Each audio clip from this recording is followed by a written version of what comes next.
भक्तों, मांसाहार पुण्य है या पाप? आज इस संदर्भ में हम आपको एक कथा सुनाने जा रहे हैं। ये बात उन दिनों की है जब भगवान श्री कृष्ण अपने बालपन में थे।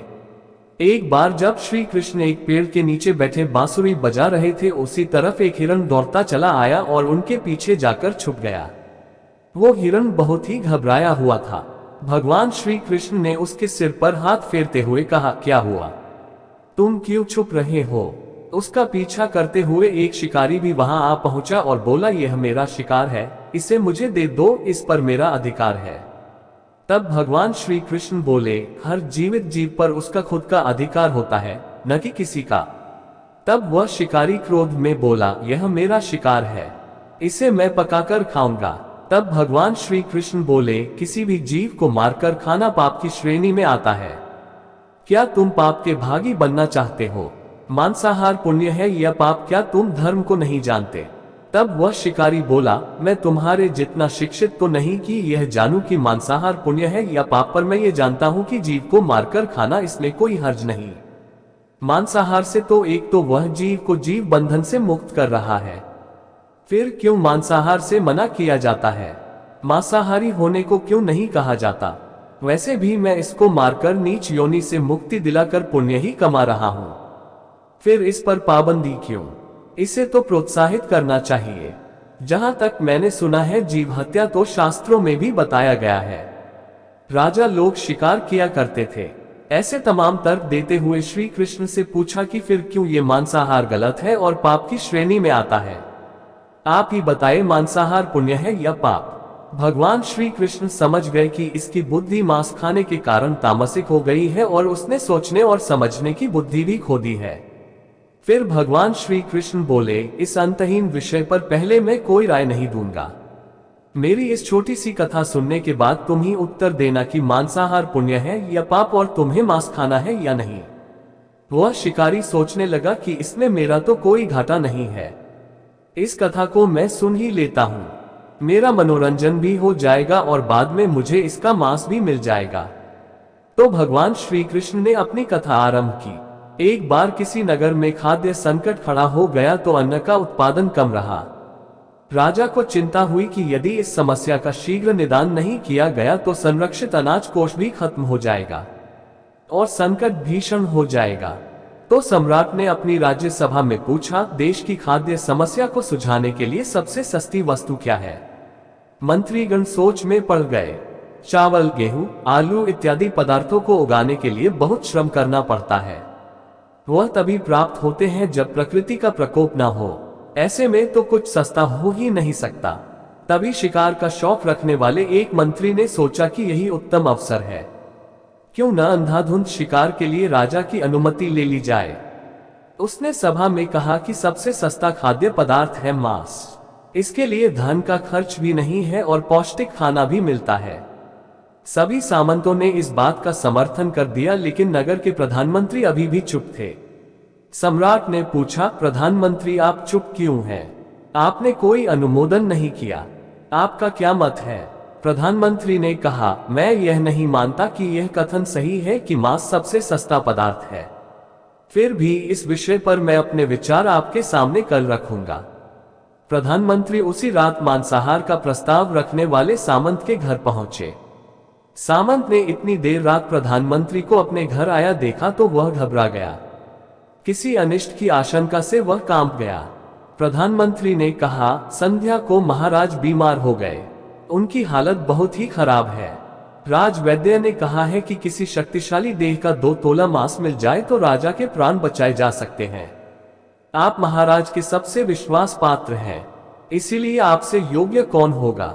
इसके लिए आप जो भी मूल्य लेना चाहें ले सकते हैं। आप कहें तो इस काम के लिए मैं आपको 1 लाख स्वर्ण मुद्राएं भी दे सकता हूं। एक बड़ी जागीर भी आप मान सकते हैं, बस आप अपनी इच्छा कहें। मैं कटार से आपके हृदय को चीर कर बस 2 तोला मांस निकाल लूंगा। ये सुनकर सामंत के चेहरे का रंग फीका पड़ गया। वह सोचने लगा, जब जीवन ही नहीं रहेगा तो लाख स्वर्ण मुद्राओं से मैं क्या करूंगा और बड़ी जागीर भी किस काम आएगी। वह झटपट अंदर भागा और अपनी तिजोरी से 1 लाख स्वर्ण मुद्राएं लेकर आया।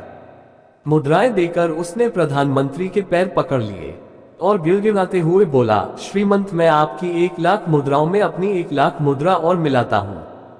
इस पैसे से आप किसी और सामंत के हृदय का मांस खरीद ले, किंतु मुझे जाने दे। ये बात किसी और को पता न चले। मैं आपसे आग्रह करता हूं। प्रधानमंत्री जी यह सब समझ चुके थे। वह उसे थोड़ी और मानसिक पीड़ा देना चाहते थे। प्रधानमंत्री ने आगे कहा, सामंत, आप शरीर से बलिष्ठ हैं। आपकी कद काठी महाराज से मिलती जुलती है। इसीलिए राजवैद्य ने खास तौर पर आप ही का नाम लिया है। आपके दान से हमारे अच्छे राजा की जिंदगी बच सकती है। आप कहे तो मैं आपको प्रधानमंत्री का पद देने को तैयार हूं और खुद आपका कर्मचारी बनकर रहूंगा, पर प्रजा से हमारे राजा न छीने। सामंत तो फंसता हुआ दिख रहा था। उसने शरीर पर अंग वस्त्र रखकर अपने जूते भी पहन लिए।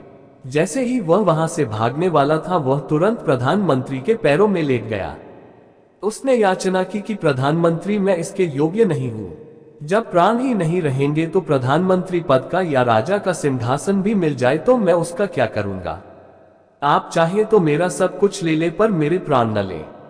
मैं अपना ये भवन और सारा धन आपको सौंपता हूं। रातों रात राज्य से निकल जाऊंगा।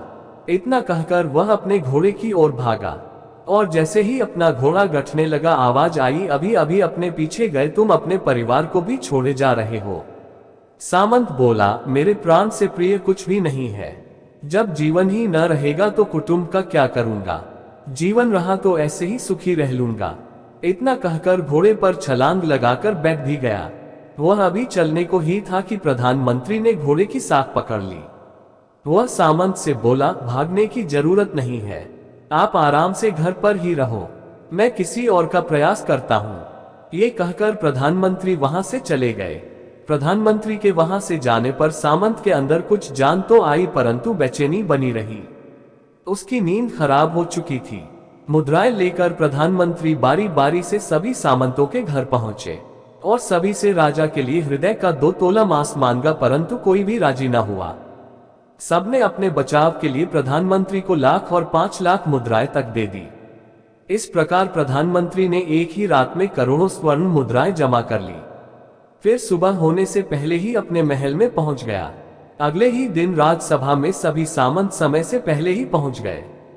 सभी यह जानना चाहते थे कि राजा स्वस्थ है कि नहीं, लेकिन कोई भी किसी से भेद नहीं खोलता था। सबको राजवैद्य की तलाश थी। उनसे ही उन्हें कुछ सूचना मिल सकती थी। प्रधानमंत्री ने सैनिकों को आज्ञा दे रखी थी कि जब तक महाराज राज्यसभा में न आए, किसी भी सामंत को भी महल से बाहर जाने की आज्ञा नहीं है। राजा सभा में अपनी चिर परिचित गति में आए और अपने सिंहासन पर आकर बैठे। सभी सामंतों ने देखा, कहीं से भी राजा उन्हें अस्वस्थ नहीं लगे। उन्हें तो कुछ हुआ ही न था। प्रधानमंत्री ने उनसे झूठ बोला। हर सामंत के मन में यही विचार चल रहा था, पर कोई भी किसी और को कुछ भी न बोल रहा था।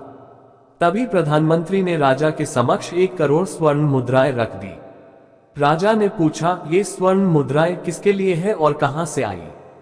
प्रधानमंत्री ने कहा, 2 तोले मांस के लिए इतनी धनराशि जुटाई है, पर मांस न मिला। अपनी जान बचाने के लिए सामंतों ने ये मुद्राएं दी हैं। अब आप यह विचार कीजिए, मांस कितना सस्ता है। राजा को बात समझ में आ गई। उन्होंने प्रजा को अतिरिक्त परिश्रम करने का निवेदन किया और राजा के अनाज भंडार में से अनाज निकालकर श्रमिकों को दिया गया। उन्होंने पौष्टिक सब्जियों की खेती का तुरंत आदेश दिया। वह 1 करोड़ स्वर्ण मुद्राएं इसी कार्य के लिए और श्रमिकों के कल्याण के लिए खर्च की गई। ऐसे साग सब्जी तेजी से उगी जिससे प्रजा का कल्याण भी हुआ और पौष्टिकता भी मिली। कुछ समय बाद मौसम अनुकूल हुआ और खेती लहलहाने लगी। इस प्रकार राज्य से खाद्य संकट दूर हुआ। तो मित्रों, जीवन का यह मूल्य भगवान श्री कृष्ण हमें इस कथा के जरिए समझाना चाहते हैं कि हम यह न भूलें कि जिस तरह हमें अपनी जान प्यारी है, उसी तरह सभी जीवों को अपनी जान प्रिय होती है। अपने दिल से जानिए पराये दिल का हाल। यदि संसार के संबंधों से मुक्त करने का तर्क सही है, यदि जीव हत्या जीव को संसार बंधन से मुक्त करने का तरीका है, तो अत्याचारी द्वारा किया गया नरसंहार भी मान्य है। वह भी ये तर्क दे सकते हैं कि वह लोग जीवन के कष्ट से आप लोगों को मुक्त कर रहे हैं। अगर उसके लिए वह जीवन बोझ होता तो कभी भी अपनी जान बचाने के लिए संघर्ष नहीं करता, आपसे भागता नहीं। जो आपके सामने असहाय हो जाता है, उसे प्राण गंवाने पड़ते हैं। जिन जीवों को मारकर आप खा रहे हैं उन्हें तो प्राण बचाने का अवसर भी नहीं मिलता। बर्बरता सिर्फ वही नहीं है जहां सिर्फ मानव का रक्त बहता है। बर्बरता उसे भी कही जाती है जहां स्वार्थ के लिए किसी जीव की हत्या कर दी जाए। हम अंत समय में जिंदगी भर के पापों के लिए जिंदगी भर सुकर्म करने की कोशिश करते हैं, परंतु हम ये भूल जाते हैं कि जब वह जीव हमारे लिए काटा गया और हमारे लिए तड़पा, उसका श्राप हमें इस जीवन में ही नहीं बल्कि अगले जीवन तक नहीं छोड़ता। परमात्मा से यह ज्ञान पाकर शिकारी परिपूर्ण हो गया और उसे ज्ञान की प्राप्ति हो गई, और वह जान गया कि महानता जीवन लेने में नहीं बल्कि जीवन देने में है। शिकारी भगवान के आगे हाथ जोड़कर वहां से चला गया और उसने कसम खा ली कि वह अपने संपूर्ण जीवन में किसी को भी कभी चोट नहीं पहुंचाएगा। तो दोस्तों, कैसी लगी आपको हमारी यह कहानी? कमेंट जरूर कीजिएगा।